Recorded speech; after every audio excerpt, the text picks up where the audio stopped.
This is my second video about solving apportionment problems. If you haven't watched the first video, you should watch the first video first before you watch the second video.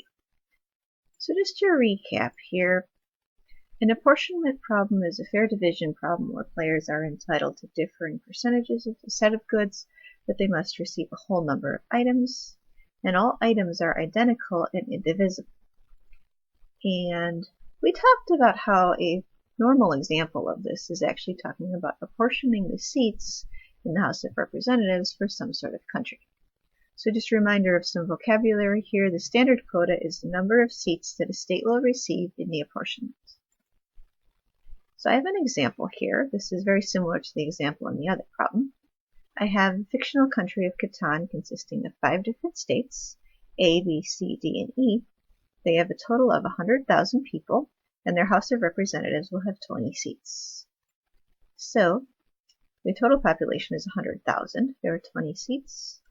I have this nice chart here that lays out the population of each individual state, and it does add up to 100,000. So we're going to find the standard quota for each state. In order to do that, I'm going to start by finding the standard divisor, which is just the total population divided by the total number of seats. So 100,000 divided by 20 gives 5,000. Then to find the standard quota, all I need to do is take the population divided by the standard divisor. So here we go. 35,000 divided by 5,000 is 7. 25,000 divided by 5,000 is 5. 20,000 divided by 5,000 is 4. 12,500 divided by 5,000 is 2.5. And 7,500 divided by 5,000 is 1.5. So we have a slight problem here. The standard quota is the number of seats that each state is supposed to receive. However, if you look at the red box here, State D is supposed to receive 2.5 seats, and State E is supposed to receive 1.5 seats. I'm not entirely sure what that would mean. So this is a problem. So this is why these apportionment problems can get a little bit difficult to figure out. So I have some vocabulary words here that we need to understand. We have the lower quota, which is the standard quota without the decimal values. So basically round it down. And sometimes mathematically speaking, we call this the floor.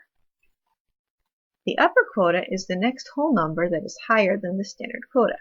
And this is sometimes called the ceiling. So basically we round up, but we're not exactly using our standard rounding rules. So here is a table that shows the standard quota, the lower quota, and the upper quota for each state. So let's break this down here. For state A, B, and C, if you notice, the standard quota is a whole number. So for state A, the standard quota is 7, the lower quota is 7, and the upper quota is 7. In other words, if your standard quota is a whole number, the standard quota, the lower quota, and the upper quota are all the same number. If I look at state D, this is where things get interesting.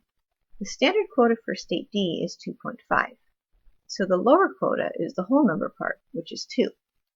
The upper quota is 3, because we take 2.5 and round it up to the next highest whole number. Same thing for state E. Standard quota is 1.5, so we round that down, and the lower quota is just 1. For the upper quota, we bump that up to the next whole number, and our upper quota is 2. So another thing that I want to point out here is that if we look at the bottom row, I have the totals. Standard quota adds to 20, which is good because it's supposed to. But the lower, so we can't use that though, because the standard quota, we can't give someone half a seat, so that's no good. The lower quota is only 19, so we can't use that because we'll have a leftover seat.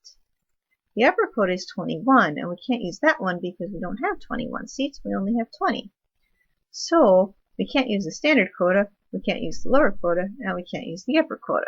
So this presents a problem, but we can't use any of these numbers, so we have to come up with something else. And that is actually not an easy problem to solve.